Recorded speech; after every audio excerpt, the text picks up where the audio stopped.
Welcome back, everybody. Today, we're going to take a deep dive, and I mean a super deep dive, into the roundover Marty Sub version 2.1 enclosure. And we're doing a full build here.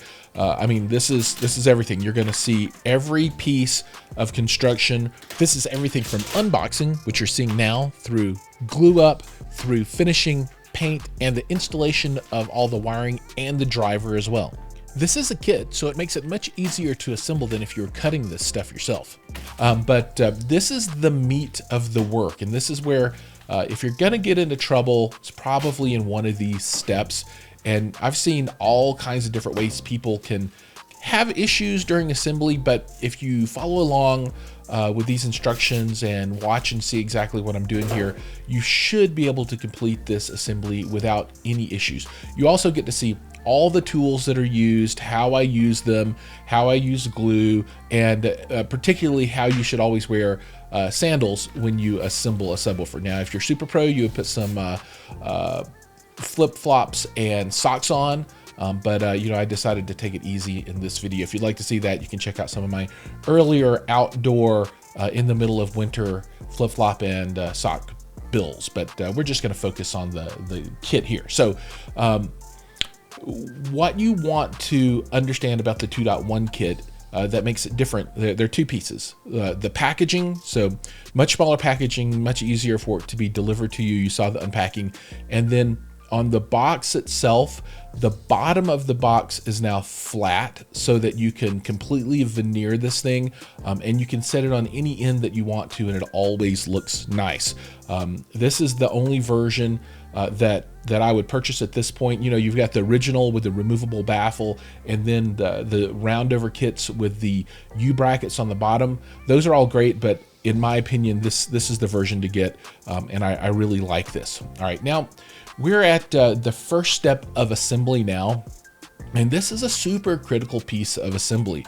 And it's one of the more difficult pieces simply because there's no structure yet. So as you put the pieces together, there's nothing that helps guide you, right? So you're gonna put together these three parts, and then I like to use board number 4 to help keep things lined up.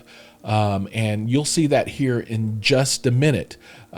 So that makes it much easier than trying to assemble the three pieces without any internal structure to keep the pieces from waggling around. Once you get these three pieces kind of clamped up, you might want to take a pause and get a square or something and make sure that it's just not wonky in some way that isn't obvious to you with your eyes. And you know, look for those good 90-degree angles. And then also make sure you followed the instructions so that piece number 1 is sitting between pieces 2 and 3 appropriately. After I finish the glue up on this, I'll give you a close-up of how that looks on the back when it's done. But that's super important. You can actually fit these together in 2 different ways, and if you look at the instruction manual, you'll see that. And one way is correct and the other way is super duper extra wrong. However, if you do take piece number 4 and insert it, if you've assembled things incorrectly, it won't work. So that's a good check as well to make sure you've assembled these pieces correctly.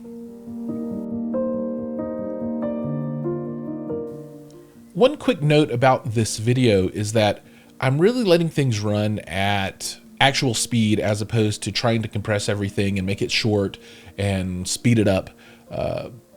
That's so that you can see all of the detail of what I've got going on, and you know, something that's important to you that might somehow get skipped or passed over or sped up too much doesn't have that happen, so that you can see exactly what I've done.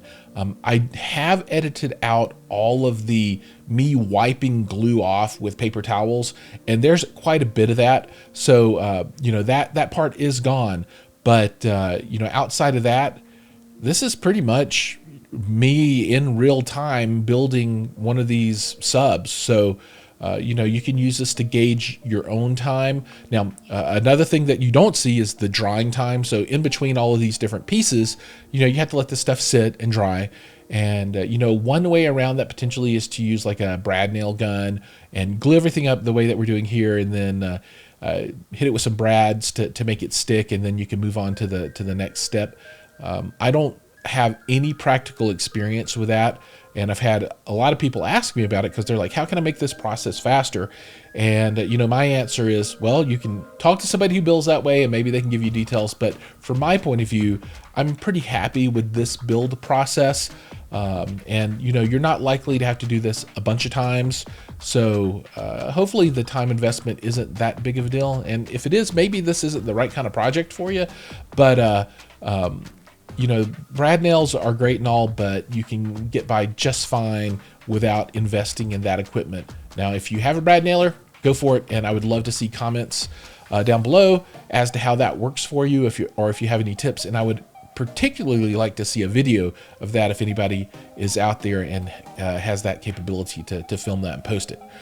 Now, while we're talking about tools, let's talk through some of the tools that I'm going to use in this build. And I think this is the vast majority of them.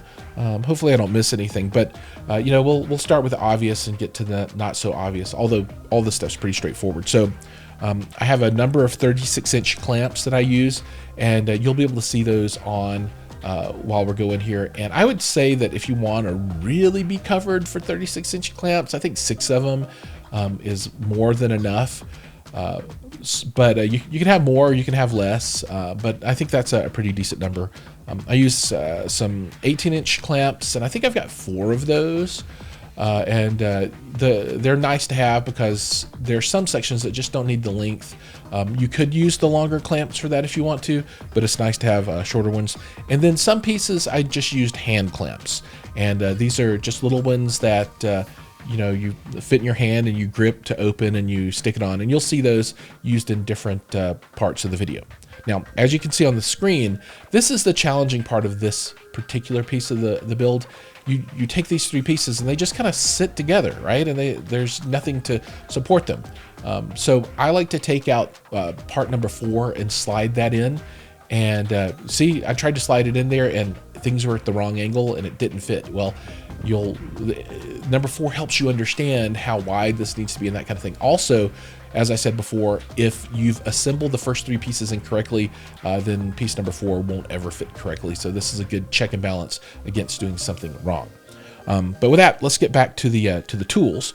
You need glue, and there are lots of different kinds of glue out there that you can use. I'll link down below the version that I like, and it's Type Bond 3, and it's a little runnier, but it dries more slowly. It gives you a little more time to move pieces around in case they're not fitting exactly like you want them to. And I think it's great to have forgiving glue in these kind of builds that you're not on such a fast timetable with. I use a table that you can see there, and for the smaller boxes, it's nice to get some height on it so you're not bending down all the time. And I have a big piece of MDF that I put on top of the table to give it a little more surface area, but I'm sure you'll have whatever you have in your workshop that you can use for this. I use a chisel set from time to time, and that's mostly to get rid of excess glue that's dried, so I can just chisel that off. But if you ever find yourself in the situation where something's a little too tight, you can use sandpaper and a chisel to kind of make things fit the way they're supposed to. And don't be scared to have at this MDF. It's not a problem. Sometimes when you clamp things together, they warp just a little bit, and I'm talking like a 1/16 or something. It's a little bit, but then when you try and slide pieces together, they'll be a little too tight. Well, just use some sandpaper or a chisel and get rid of some of the material so that it goes together. I've seen a lot of people get frustrated and start banging on this stuff and break pieces. That's what you don't want to have happen. Shave some of the material off, make it fit, and things will work out much better for you. Now, there are times where you need a little force, and for that, I use a rubber mallet. I don't use a metal hammer, rubber mallet, and I also use wood blocks that I put between the mallet typically and the material so that I don't split the material. It kind of spreads the force out when you're striking it. And you'll see me do that a number of times in this video. There were several pieces that were really tight, and I needed to use some elbow grease to get those in. I also, at a couple of points in the video, will take a clamp, take the end off, reverse it, put it on the other side, and turn the clamp into a spreader, just to give me that 16th or whatever that I need of space to get pieces to fit together. And don't be scared to do that. Now, you know, once things are glued together, they're in there pretty tightly. So I don't ever really have a big concern about spreading things just a little bit. Now, obviously, you're not going to spread things, you know, 1/4 of an inch or something like that. But you know, you can use your clamps to open stuff up just enough to get pieces to fit together. And you know, this is, you know, supposed to be snug, right? It's got to be airtight. Now you can see here a close up of how the pieces fit together after I've got them set and they've been drying for just a little while. Now for tools also, in this build, I'll use an orbital sander and some sandpaper. Mostly that's used for finish work, but there's one piece in here where I wanted to sand down some of the wooden dowels, and I could have used a saw to cut them off, but I just sanded them as that it was nearby. I use throw cloths. It's really moving blankets. You can see one in the background there, and that's just so that pieces don't get scuffed up on my horrible concrete floor in my garage. I need to really one day finish that with something nice, but I'm scared if I put some nice finish down and then I drop glue all over it, it'll just be all ratty again after I spent money. So I guess it'll just stay like this, and I'll put cloths down and clean it as best I can. I use a glue brush extensively. It makes things a lot easier for me. And then from time to time, I'll use a razor knife to, you know, open boxes or cut off some dried up beaded glue or whatever it might be. Now you can also see in this image the hand clamps that I use, and I've just collected those over time. Okay, now let's talk about this piece of assembly. That insert is the piece that will swap this from using normal, like a normal connector cup with RCA adapters to the Speak On Power connector.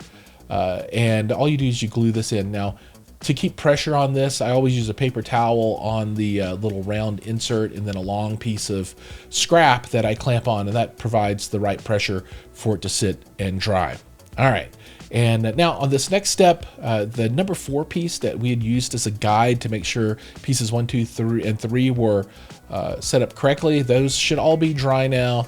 And I'm going to go ahead and put in this number 4.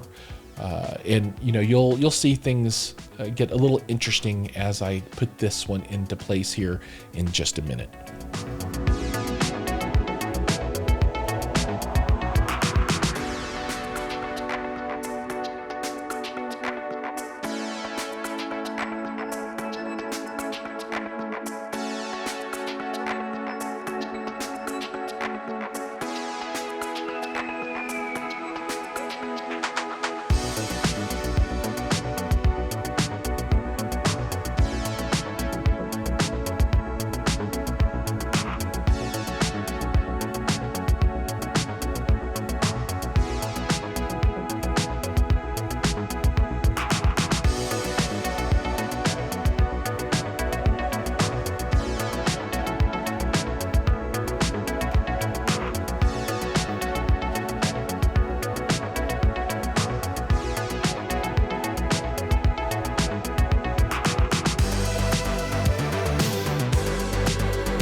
All right, for tools, you've seen the glue and the glue brush so far, and you've seen some clamps.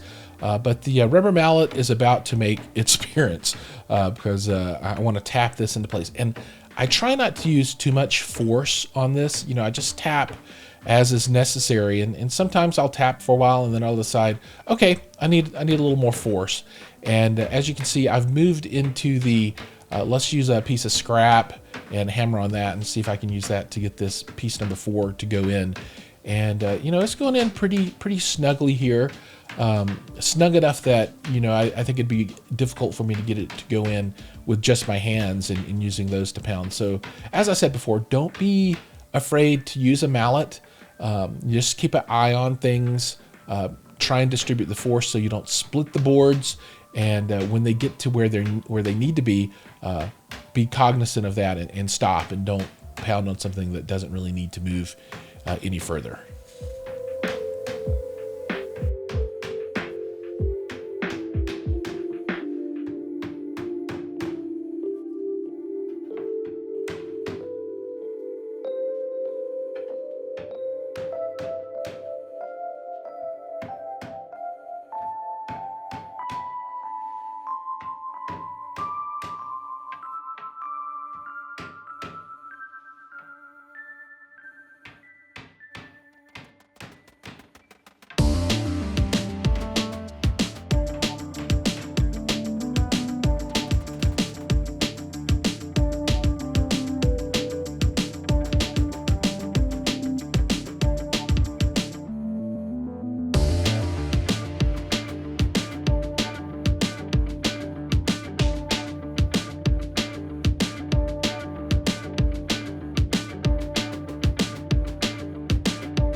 Assembly of piece number 5 for me was pretty straightforward in this build. It is a piece that you can mess up and get backwards though, so make sure that you've got that dado facing up and not down. The bottom piece will be flat and it just butts right into piece number 4. Once I slid that in, you can see it went in pretty easy for me, and then I just used a number of clamps to make sure that piece number 4, piece number 5 were sealed up nicely. You can also take a clamp and go from side to side and squeeze that if you need, but just be careful that you don't put clamps too far on the piece that's nearest to us and bend those edges out and make them too narrow, because that will be a problem. And that's probably the biggest issue that people face when they do these builds, is that they over clamp and bend to pieces and then things don't fit any longer. So be cognizant of that, and this step is really easy.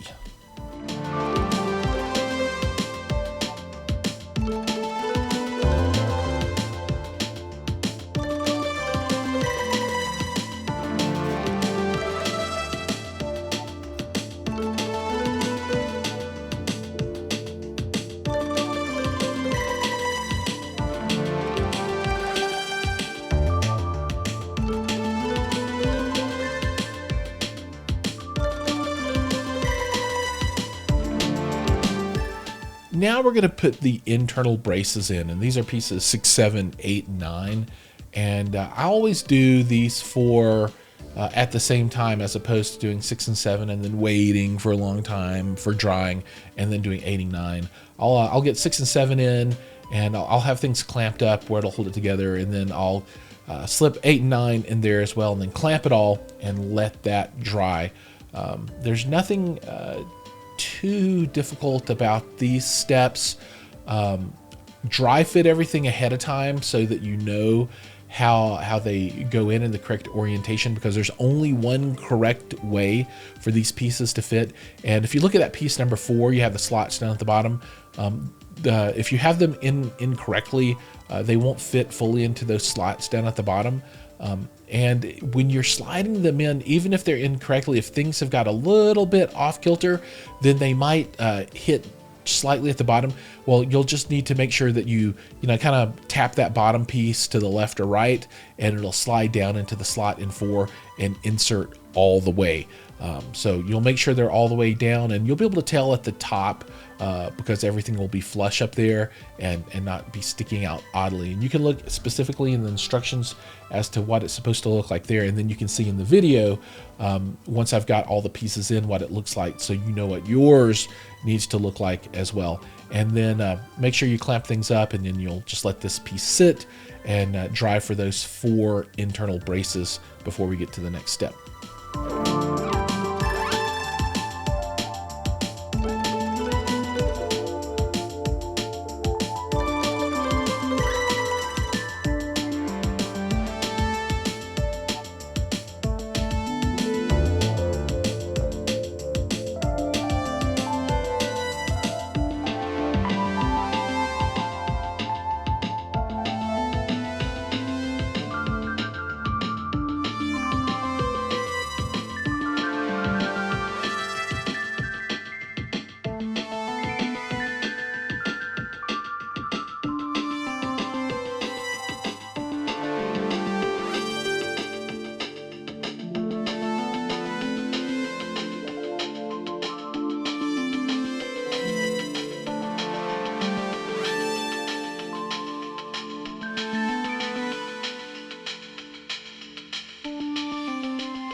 You pulling me closer, but don't waste your time.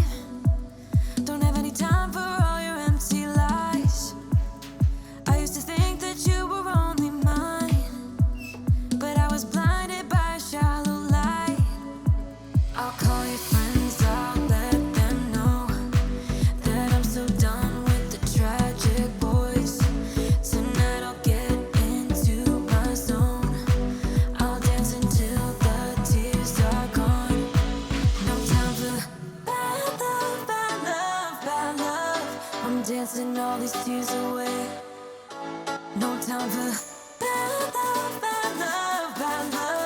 I'm dancing all these fears away. Don't need it.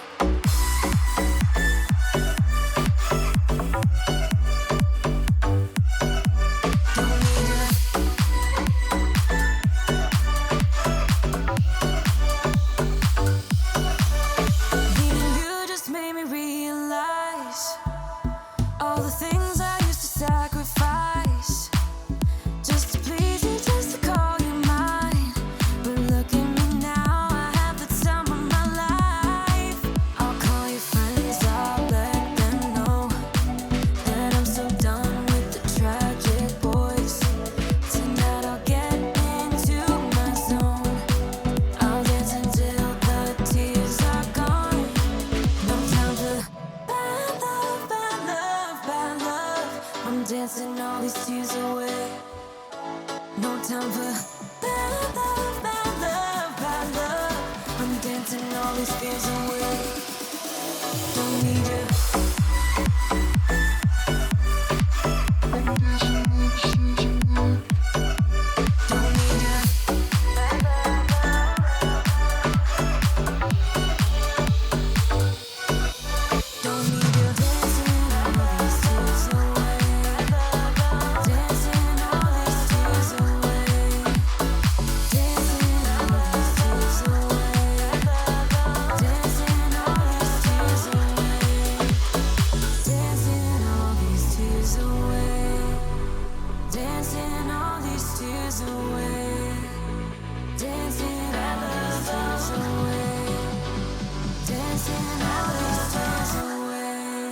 Time for bad love, bad love, bad love. I'm dancing all these tears away. No time for bad love, bad love, bad love. I'm dancing all these fears away. Don't need you. Bad love, bad love, bad love. No time for bad love, bad love, bad love.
We are now on page 25 of the instruction booklet, and we're going to glue up the internal front baffle. And this is really where your driver, the screws that hold it in, really get purchased, right? So they're going to be bolting or screwing into these three pieces of wood. And GSG has designed this so it is 3 layers deep of MDF. So there's a lot of material for those screws to grip. And when you're doing the larger drivers, you definitely need that. This is the 15-inch version of this kit, but as you know, there's a 18 and a 21-inch You know, as these drivers get bigger, they exert quite a bit of motor force. So you want them to not rip themselves out of the enclosure. So it's really nice that they have upgraded the baffle design and given you so much material to be able to use to get your screws into. So we're just going to glue this up and put this together. Now, there is one item, and I didn't call this out in tools because it's not really a tool, but I guess it kind of is a tool. It's materials, and that's the dowel pins that you use. And I'll give you a close-up of this so you can see the ones that I use. And these come from Home Depot. You can get any which ones you want, but I like the ones that are is it called fluted? I don't know. They have the little ridges on the side so that, you know, glue can get in between it and the and where you're inserting them into. But I just you know, drop glue down in the hole and tap those in, or push them, and then if there's excess of the dowel, I can sand that off or whatnot. But for this piece, you'll use the entire length, because when you put the third ring on this, it will fit over those dowels. They won't be long enough to stick out. Now I think I was running out of the right size version, so there are 2 holes in this build that I didn't put pins in. Now I recommend using pins in all of them, but I didn't want to go to the store, and I thought, it'll probably be okay. There's going to be so much glue that there's no way that this is going to move, and I had enough to get everything lined up. And you know, the pins do add some structural strength, but for the most part, their real purpose is to make sure that you've got these pieces lined up correctly. You know, you fill all the holes if you can. If you don't have enough, that's okay, as long as things line up appropriately. This is the close-up of the dowel pins that I use. So these are 1/2 inch. These came from Home Depot, and you can see the model number 840012 there for a 20 count. They've worked great for all of these, so those are the ones that I recommend.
This is a good example of the use of the shorter clamps that I have. This is a nice piece for that. And you can also see a good shot of the Tight Bond 3 Ultimate Glue that I use as well. I've found that to be my favorite so far. It's got a great compromise between viscosity and drying time, and I like it much better than the version 1 and version 2 of Tight Bond.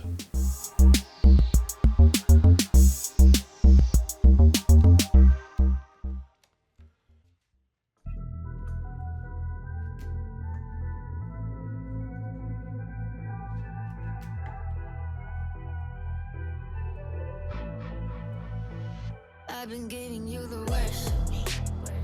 Now you wanna stay the night. Pretty how you work hard for me, but forgetting how to talk.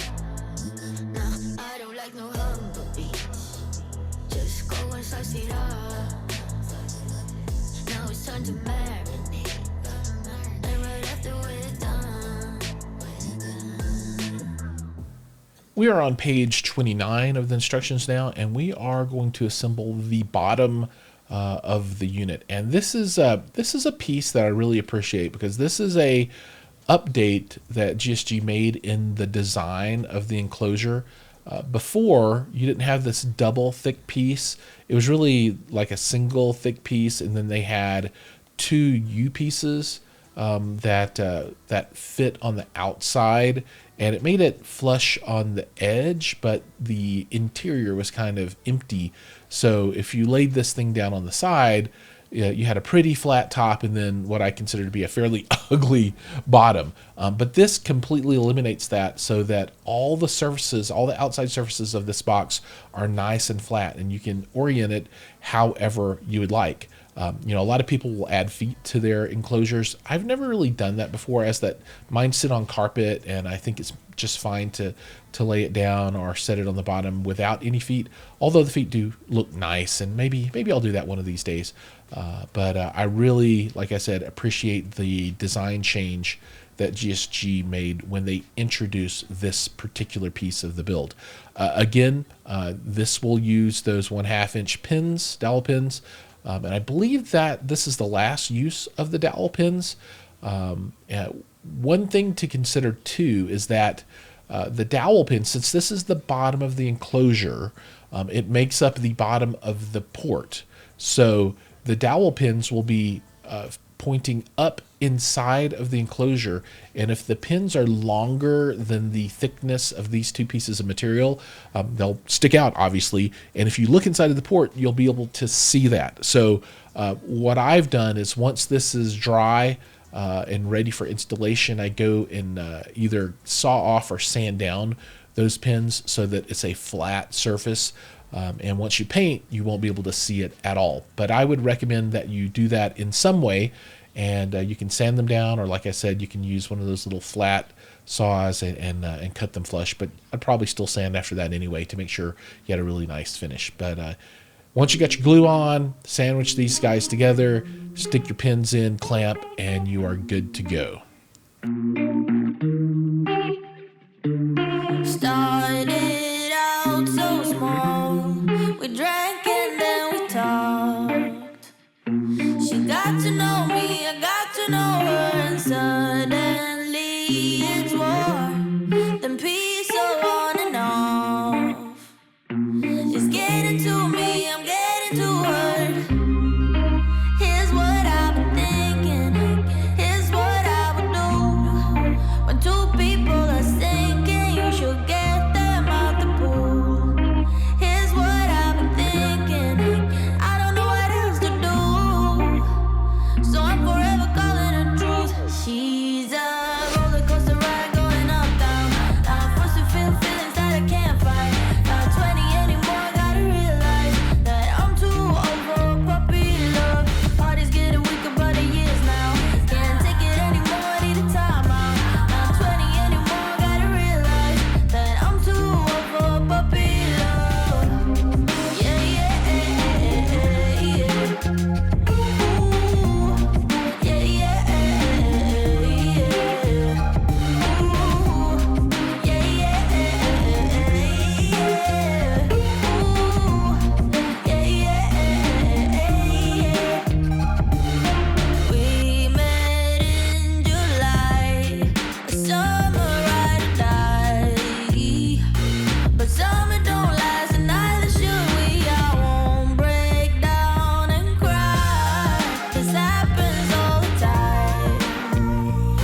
Now we're going to install the bottom onto the cabinet, and this is a piece that it can fit in two ways, but it only should go in one way. So the slots should point to the back, or should run to the back, and the back is the opposite of the side we're looking at. So what we're looking at now is the front, and you can see how the supports, internal braces, open to allow the driver to fit in. So we're looking at the front, so those slots will go toward the rear of my room in the back. If you mess this one up and get it backwards, recovering from that is possible, but it's tough. You have to take a saw and cut pieces and chisel it out so you can get other pieces to go in. It's kind of a nightmare. So make sure you look at the instructions, and it's very clearly depicted on page 32. And put it in the right way. I always put pieces in, and then while it's drying, I look at the instructions and make sure I didn't do something wrong. And I have caught myself a couple of times, and then, miraculously was able to get the pieces out before they dried too much and wouldn't budge. Now, this is a good example. This is a new tool use, right? So for this video, this is the first time that I'm going to be using a clamp as a spreader. And you can see I've done that here. The bottom would not go on. I had over clamped and things were bent just a little too much. So I took one of my clamps, and you can take the end of these clamps off, typically flip them to the other side, and then the clamp turns into a spreader. So I used the clamp to spread this, and then I did another one and took it to the back and spread that out. And I'm talking about like a 1/16 of space. Like, I don't need very much for things to go together the way they ought to. So this is a great trick to get things to open up just enough to get them where you want them to be. And then, I grab my mallet, and remember, don't use a regular hammer, use a rubber mallet, and pound this in. Check your edges for flush. Double check that the slots are on the back. And then I use a piece of scrap that I can pound on, and that tells me when I've got it exactly flush, and then I don't over push it and make it come out on the back too far. And once everything's in place, you can pull out those clamps, and it's pretty much in there, boys and girls. It's tough to get that back out. You have to take your spreaders, and yeah. So on these pieces, it's great to get them right the first time.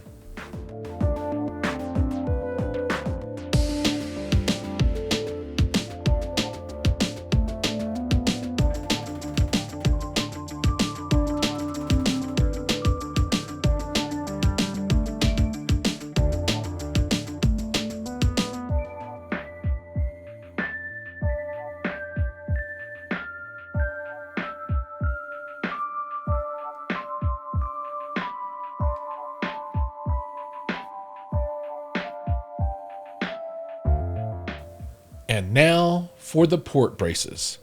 I have seen probably the most horror stories about installation when it comes to these pieces. And if you're watching me now, you can see why they can be kind of tough, because it gets tight. It can get really, really tight with these pieces. You'll put your glue on everything. Make sure you have them going in the right way. And try your dry fit first to make sure everything lines up, because if you get them wrong, you're in a world of hurt. Because once these start to go in, for the most part, they're never coming back out again, ever. So you get one shot at this. And as you can see, I went to the mallet almost immediately, and I a lot of times I can tap gently to get these things to go in. But I'm putting my back into it a little bit on these pieces. Another thing, as you pound these in, if you need to, hopefully your bills are better than mine and they pop right in. Make sure that you don't pound the back and forget to do the front, and then it gets cockeyed, and then you hit it one time too hard, and then the whole piece breaks. I've seen a number of posts where people are like, "Yeah, I broke those port braces." And that's just that's tough. I hate to see that happen, but this is how you install them when it's super tight, and you need to apply pressure. Right? Use some scrap, use a mallet, pound down on the piece that's going in, that's tight. Don't pound on the piece that's kind of hanging out, because you will break that off. That piece is not strong enough to support force on the end that doesn't have the resistance. Once you get them in though, life is wonderful. And I mean, there's really not much clamping you need to do on these guys if they're going in tightly, because once they're in, they're pretty much in there.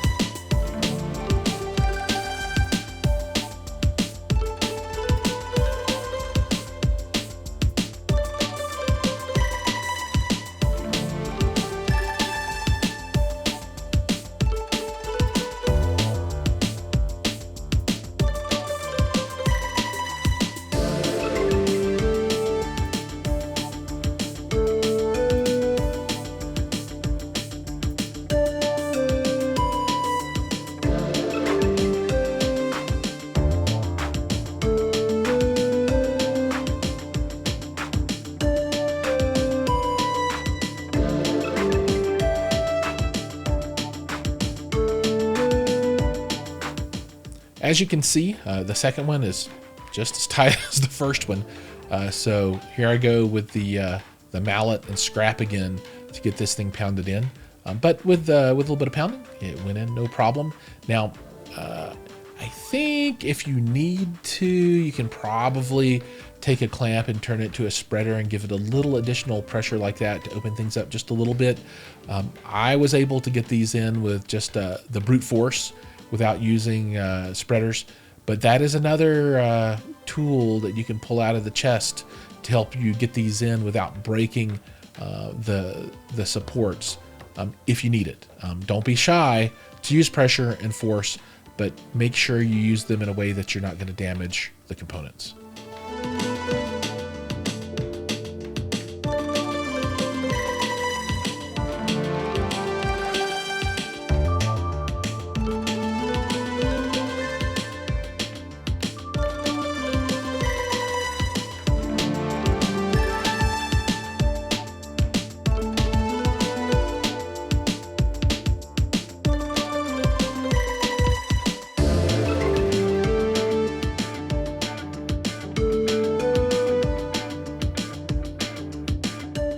We're now on page 42 of 62, so we are plowing through this thing, and these are the outside port braces, and I've never had any real issues with these. They've been pretty easy and pretty straightforward.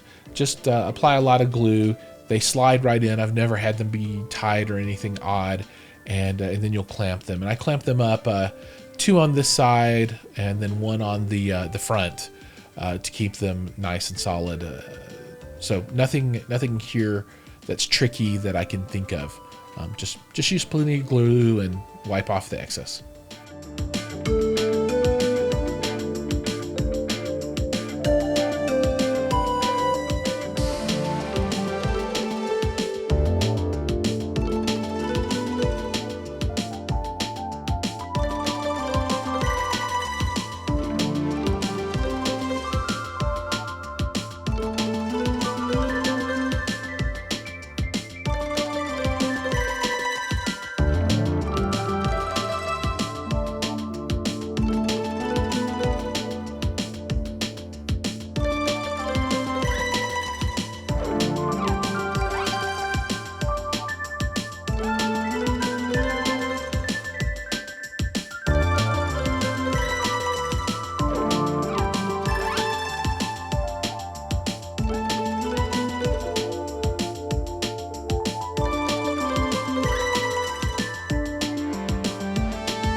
All right, new material. I guess this is a tool, and I did not call this one out before, but this is a painter's tape.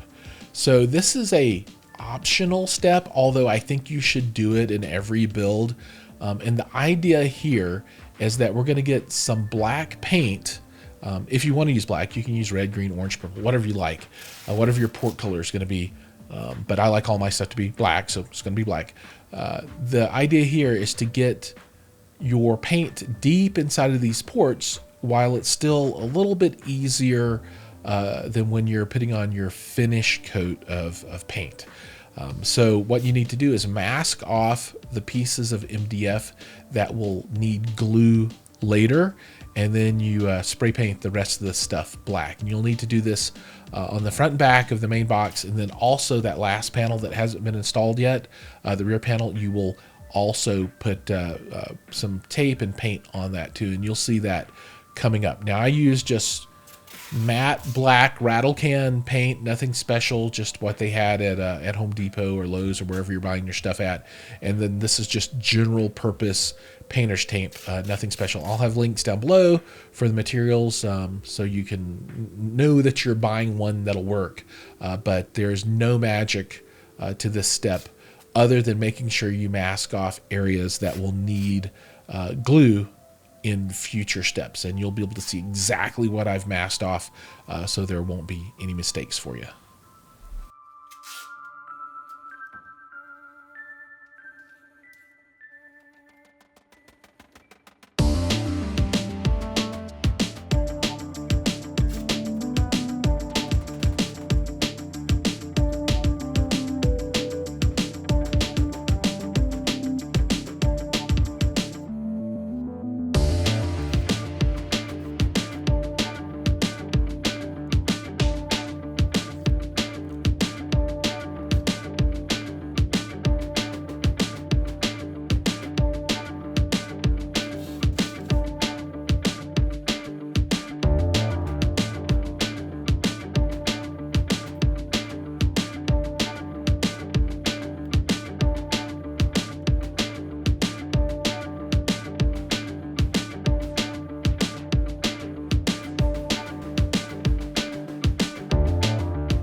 This is the front baffle installation, the interior baffle, not the exterior trim piece.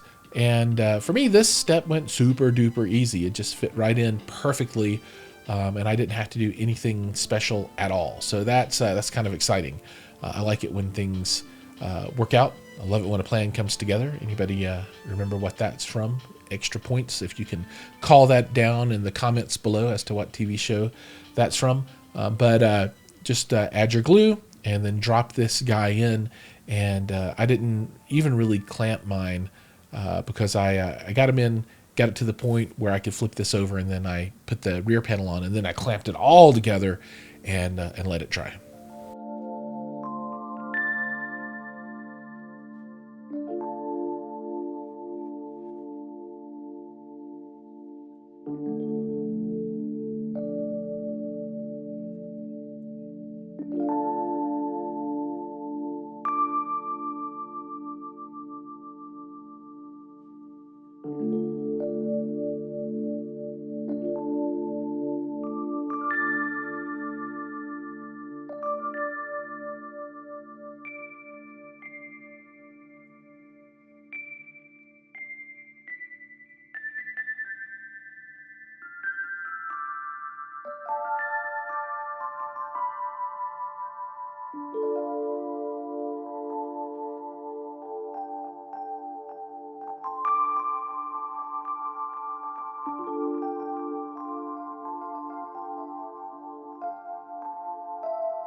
Page 53 and the rear panel installation. This is the last of the structural pieces. After this, we really just have that front trim baffle. And this piece can be a booger bear. I mean, this one can be tough, as that you've got everything assembled, and if there are any odd shapes or twists or extra bends, everything culminates at this point, and this one can be tough to get on. If yours pops on easily, man, well done, that's awesome. But I always seem to need to use a little extra force to get this rear piece on. Maybe I should go back and really look at how I'm building these things and figure out what I'm doing that gets things off kilter enough that I need to use force. But you know, take your time, figure out the right way and the right kind of force that you need to put on, and make sure that everything is flush. So you're going to end up probably hammering up from the bottom to get things to seat nicely at the top, which is totally fine. Just use all the strategies that we've discussed in the video before, and you'll get there. And once you clamp everything down, that'll help level it all out. And then if things are still a little wonky at the end, fill in any gaps with the glue, and then anything that's sticking out, that's where your rotary sander comes in, and just have at it and make things the way that you want them to be with that. And as long as it's sealed up and everything's smooth, life will be good for you. But like I said, don't be shy. Get your hammer, get your mallet, get your sander, do what it takes, and don't break your piece.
we're down to the last piece. That's the front baffle, and this is aesthetic, and you want it to be lined up pretty well.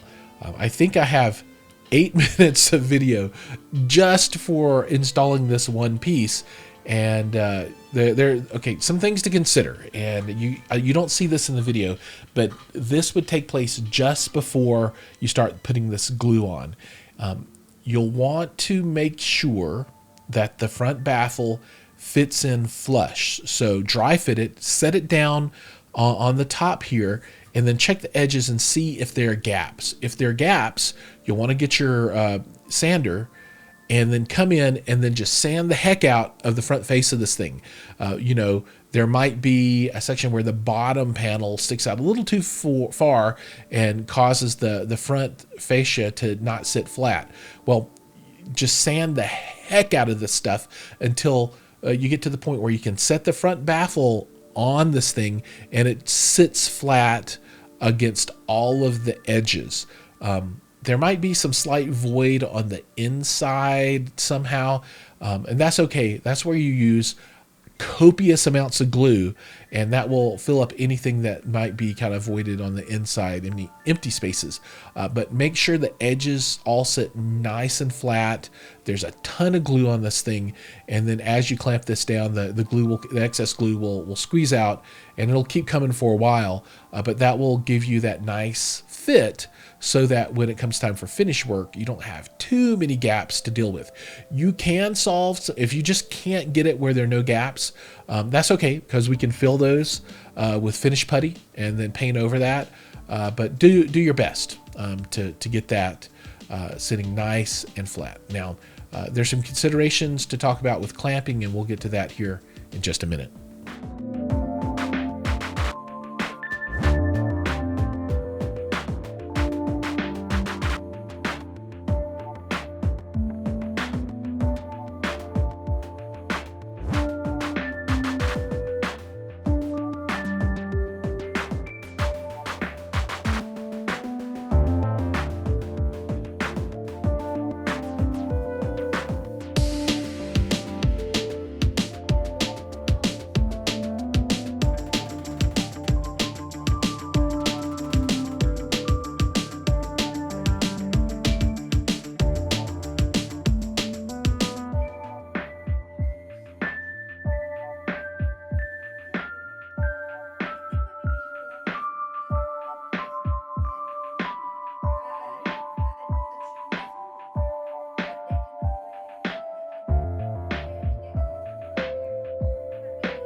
Now we're going to clamp this thing. And this piece is kind of like the first piece, meaning that there's nothing that guides it, right? So when you were installing those first 3 pieces, you know, you just kind of glued them together and they're just kind of sitting there, and there's nothing to guide them to the right position. Well, this front baffle is exactly the same way, right? You just set it up there and you clamp it, and you have to eyeball it and use your fingers to make sure everything is correct. Now, what I would say, that's the best shot of me ever. What I would say is make sure that as you add your clamps, that things aren't shifting, because what you'll notice is you'll put a clamp on and everything will be perfect, and you go to put another clamp on and it'll cause things to pull one way or the other. And then you'll need to readjust everything and make sure it's clamped correctly and is lined up correctly. And you'll add another clamp and it'll pull again a little bit. So you'll need to readjust everything just a little bit. So this is one where you might put your clamps on 3 or 4 or 5 or 6 times until it just works out perfectly and everything is exactly where it needs to be. So, you know, be prepared for this piece to take as long as it takes. You'll want to get things as perfect as you possibly can. You might notice that your box isn't exactly square at this point. If you're going to see it, this is where you're going to see it at, because that front panel is square, right? They cut it and it's square. And your box might be a little wonky. Well, if that's the case, then that's where sanding and filler and paint will be, you know, your rescue. It'll come to the rescue. It's just like construction work, right? You know, everything's ugly until your finished carpenter comes in and they make everything look pretty. Well, you'll be doing the same kind of thing here. And that's why even in the video, it took me 8 minutes to do this, and I cut off lots of pieces where I was letting glue squeeze out and wiping that off. So it took even longer in real life. But as I said, don't be scared. Use all your clamps, use every single one of them that you've got, and make sure it's all straight, because this is it. I mean, this is the last piece, and I put the time in, and it'll be perfect and ready for finished work in the next video.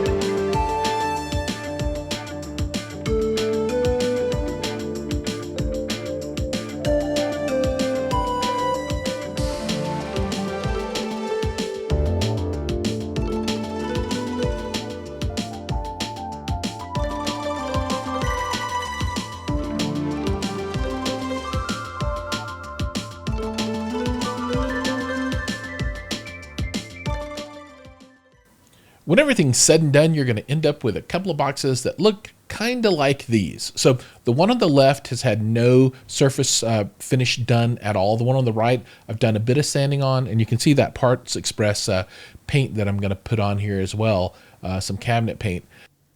Now let's dig into this finish piece, right? So as you can see, we're all glued up, and I've got some of the finish started here, and we'll talk about that. So I used stuff called Dry Decks, and you take it out of this little plastic container and you scrape it on, and I use a plastic trowel kind of device and just put it on pretty thick.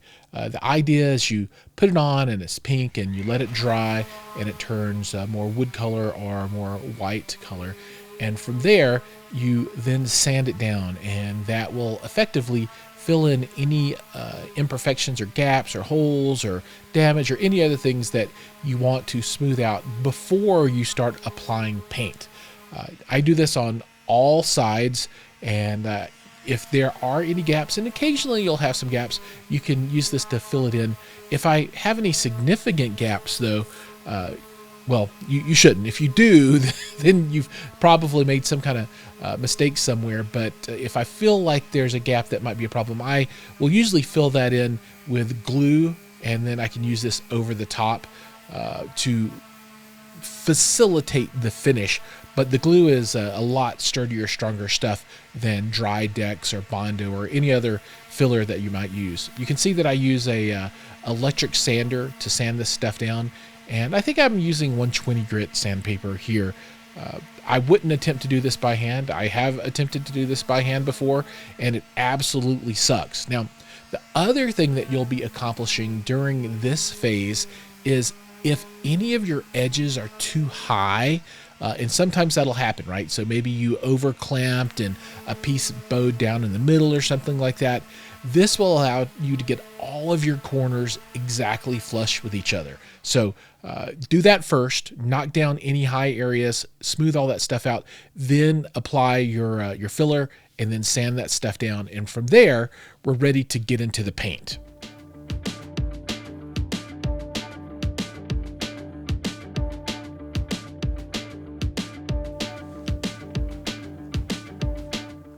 Your final finish can be accomplished in really an infinite amount of ways. Everything from painting to staining to veneer to laminate. I mean, you can put a vinyl wrap on it. You could glue cloth on. Really, just your imagination is your only limit there. But if you want this to be about as easy as it can be and still get a really durable and resilient finish, a lot of people use either some kind of cabinet paint, and that's this Duratex stuff that I'm using, or they use some type of truck bed liner paint, which is very similar. You could probably use Duratex as a truck bed liner if you want to. And you can apply this either with roller or you can spray it on. And in Duratex specifically comes in two different kinds of formulations. There's a spray-on formulation and then a roller formulation. Supposedly, I think the spray-on formulation is supposed to be thinner. However, it's still really damn thick, and that's the stuff that I'm going to be using. I've done roller in the past, and it's absolutely fine. It's likely less messy than spraying it on, but it might be a little more difficult to get a kind of even finish, although none of this is really even because it's supposed to have texture. Spraying is really kind of rough from the point of view of, cleaning up your device and that kind of thing. But I bought this dang spray gun, airless spray gun, which is a Wagner, so I'm going to use it. And you'll see us doing that here. But, the first thing you'll want to do is you get your paint open and mix that stuff up if you need to. If you need to add thinner, you can do that. I wanted to keep this as easy as possible and try and make it a smooth process because I hate the painting piece of this. I am not a finish guy, and I don't really enjoy that at all. So I simply took the Duratex, opened it up, swirled it around a little bit, and then poured it into the paint gun and started spraying. With Duratex, you don't really need to use any type of primer, which is nice. But if you want to, maybe you can get some self-leveling primer if you want the finish to be even nicer, which would be good. So get some of that gray self-leveling primer and put on there, let it dry, and then apply your Duratex on top of that. But again, I just wanted to get this thing done. So I grabbed the gun, filled it up with paint, and started going after it. Now, when you do this, if you have some kind of mechanism that you can jam into the speaker opening and then hoist this thing up and have it suspended so you can paint all sides at one time, that's going to be the way to go. But I don't have that. So what I have done is just buy some plastic, tape it to the floor and tape it to the walls. I used to use this tint, and I started to use the tint this time, but it's a pain in the butt. And I found that just putting plastic up is completely fine. I also, in lieu of being able to suspend the subwoofer and paint all sides and spin it around, got a furniture dolly, a piece of foam, and then I was able to paint all four sides because I didn't want to paint top down really on the top. Paint the four sides, let it dry, and then do the front and the back as a second step. And then I could use the dolly to turn things around. So that ended up working out pretty well. My knees decided to give way partway through the painting. I guess I'm getting old and fat. So I enlisted my oldest son to come and help, and he was excited to do that.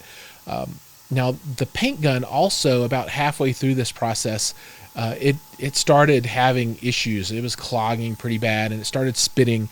And when it spits, the texture that comes out is way different, right? Because it's big globs of paint, and that is super, super duper unfortunate. This gun came with what you see as a large canister, and it's basically two parts. There's the front part with the canister and the nozzle, and then the engine on the back. The engine in the back is always the same, the motor, but the front, it's all canister and nozzle all connected. So I ended up swapping over to the smaller one that puts out a finer kind of mist of paint. But I really actually like that quite a bit better than the larger one that tended to spit more. Now, one thing that I've also noticed while using this particular spray gun and Duratex is that at the nozzle, the paint starts building up, and it will, once it builds up, it kind of hangs off the end of the nozzle, and that becomes a problem. It causes it to spit and all kinds of things. So what I would do is, every couple of minutes I would have a piece of paper towel, and I would clean that off of the exterior of the front of the nozzle, and that seemed to keep things going. Now, what I did from an application point of view is I went through the sides of the box that I planned to paint in that session, and what I mean by that is I did the top, sides, and bottom, and I put on one coat and got it nice, and then I went to side number 2, then side number 3, then side number 4, and then I moved over to the next box and I painted the same ones, because as you can see, I had the other in the background there. And then once the second one was done, the first one was dry enough that I could put on a second coat, and then I went through and did second coats. I let that dry for 2 or 3 hours. It was pretty dry, seemed to dry pretty fast. Then we flipped those so we could gain access to the front and back. Then we painted the front and rear of box 1, then box 2. Then came back for the second coat on box 1 and second coat on box 2. And then we let them sit and let this stuff harden overnight. The next day, we were ready to rock and roll and move them down to the basement. So that's pretty much all we did from a paint point of view. And the materials for this was simply the airless Wagner paint gun and the Duratex and some worn out knees. I guess you could also call out the plastic that we used, and there was an extension cord and the furniture dolly and a piece of foam out of a set of speakers, a couple of pieces of foam out of a set of speakers that I had purchased a while back. And I save all that stuff and find really good uses for it this way when we're doing these little DIY projects. But that's it for paint. Once these were all dry, they moved down to the basement where we moved on to the installation of all of the cabling and the driver. Right, magical.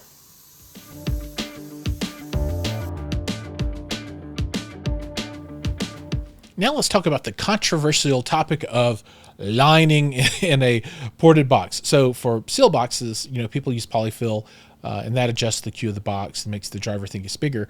But the use of lining in ported boxes is a little less clear. The instructions from GSG says you don't need it, but everyone says we should do it. So I did it on these bills. I happened to have some R13 denim insulation laying around, and that is what I used. I didn't have any specific scientific way to determine where it should be lined. So I basically just picked spots inside of the box that didn't occlude the port, and I sprayed them with spray glue. And just as a FYI, spray glue is evil, gets on everything invariably, and it makes your hands all sticky, and you had to be really careful with it, because if it can get on something, it's gonna get on something. It's kind of like Murphy's Law. If something can happen, it's gonna happen. But I sprayed these, and you can see I did it on the sides and the bottom, and staying away from the port. The installation is as simple as cutting the insulation to size, spraying on the spray glue, and then jamming that stuff in there. And I've looked at other ways to attach the insulation to the inside other than the spray glue, but it seems like that's the easiest, and maybe it's even the best, but it's just a little bit messy. In any event, I got this stuff installed, and we will find out how it sounds when we get to the sound test portion of the video, which will be in the next video.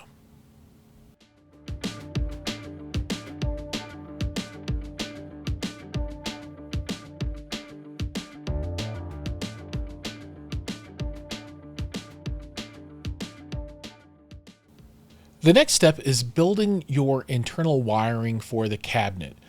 And this was done by me with a bunch of stuff that I had laying around. Now, I've done this before, so I have all these parts, but we'll talk about them because if you haven't done it before, you'll likely need to buy all of these things.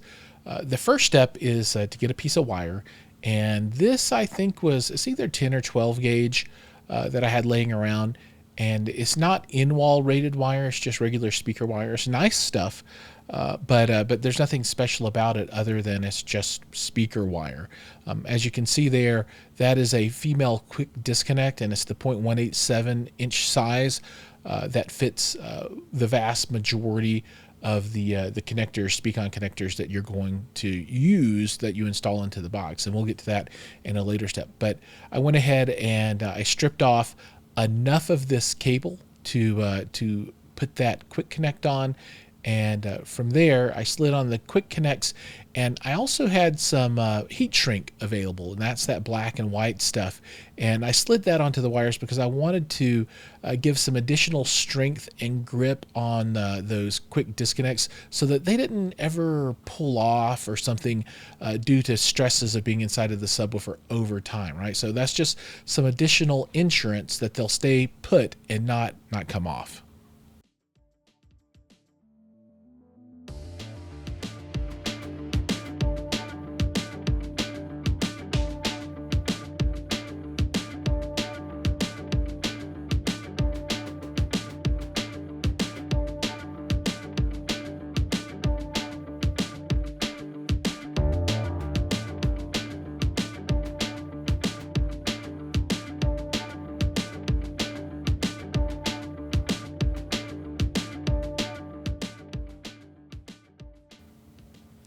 Once you've got those quick disconnects on, you will then attach those to your speak-on plug, and the positive will go to the +1 and the negative goes to the -1 on your speak-on. And I used a zip tie to give it a little extra strength to not come off.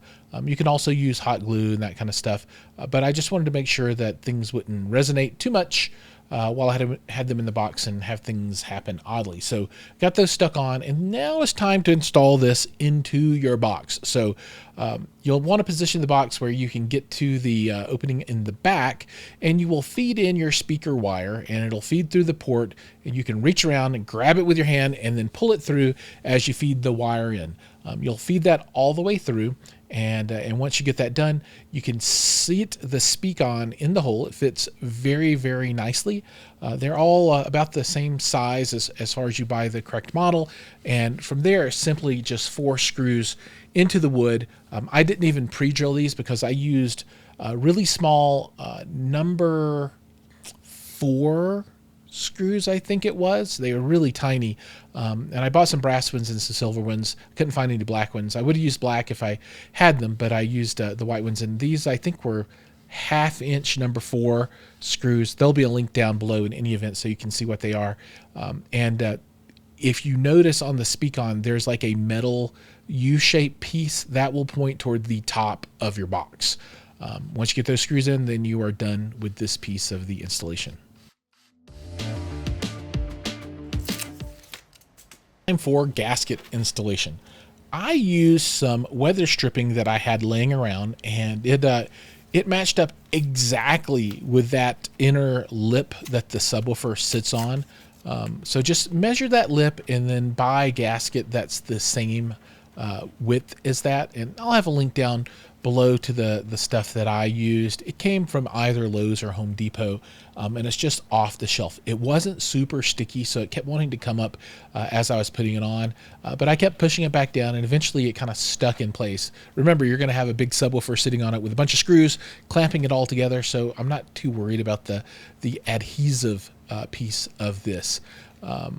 So I just went all the way around, and I made sure that at the ends where the two pieces go together, that they were quite flush, so that when there's pressure from the subwoofer, they will push together and make a nice seal. The goal here is to not let any air escape from where the subwoofer interfaces with the cabinet, because you will get a nice whistling sound. And if you have a whistling sound around your subwoofer after you've completed your build, it means that there is a leak here and you have to go back and fix that, which is super duper annoying, because I'm telling you right now, you are not going to get this 15 out of this box once you put it in. It is mostly a one-way trip, and it will be very difficult because the tolerances are really tight and it is almost impossible to pull that thing back out. So make sure you get a nice gasket in here so that you don't have any whistling.